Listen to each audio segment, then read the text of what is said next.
you've been all over. I got to go to Germany and England and just Tokyo. I just came back from. But so that's been really cool.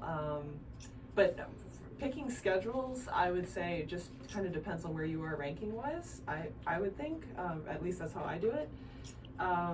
Again, I've been lucky enough to have a really good year in both singles and doubles, but in doubles especially, I just cracked the top 100, top 60. So cool. There's matches tonight, tomorrow during the day, tomorrow night, and then Friday and Saturday, the quarters and the semis, and then the finals of the doubles and the singles will take place on Sunday. And there are still tickets available. You definitely need to get out there. You mentioned the heat. And I was there yesterday, and I was on the big court when Delaney and Peyton were playing, and it was 2:30 in the afternoon. It was like 96 degrees. And you play all over the world. I mean, I looked at your schedule, your calendar, you play everywhere. But the heat is probably harder than the cold to deal with.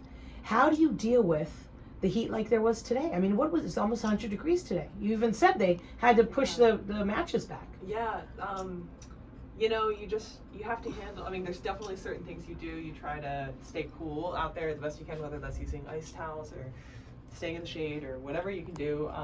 Also, you just try to hydrate really well. You have to, right? Here, it's. I was just talking to Steve about this. It's kind of weird, especially for someone from the East Coast. It's not very humid. It's like it's dry heat. Welcome. Yeah. it's the desert. I'm not used to waking up in the morning and like I walk to get my coffee and I'm like cold and putting on my sweatpants and stuff. Because it's not humid. Oh my gosh, and then that's by, so funny. by the afternoon, it's like it's really hot in the sun. But you just try to be. That's not usually how it happens, is it? That you don't know until the night before what time you're playing the next day. That's pretty standard. It's so crazy. How do you prepare? We're used to it. Okay, so it is standard. I mean, on a day like today, I think they suspended shortly for the heat. So it's pretty delayed today. So I know that Mark will do his best. Mark's the supervisor. He does a great job, but. He, it sometimes like when there's a delay like that, the schedule's not going to be coming out till a bit later in the day, so you just kind of have to be ready. Yeah, but you didn't come person that you weren't going to go to college. You decided to turn pro. How did that decision happen? It was a very tough decision for an 18-year-old to make. I was very unequipped to be making that decision. But yes, I signed and committed to play at University of Virginia, and that was always the plan. Really? And and I had been playing some pro tournaments as an amateur, and I just kind of, the summer before I was supposed to go, I had some good results, and I really started thinking about it like, oh, I actually have this opportunity right now, and my parents were really supportive of it actually, of turning pro, and my coach was, and it just seemed like I actually had the chance financially to do it at the time, and the idea was always, like I could always get my education later, but I had a shorter window to play professional. Yeah, for sure, yeah. So that's what I ended up doing. And it seemed to work out for you so far. Yeah. Yeah, shout out, Scott. You made your debut in 2017. You're from the state of Maryland, which, by the way, my father is from Maryland. All my cousins live in Potomac, Chevy Chase, Bethesda. They went to Churchill.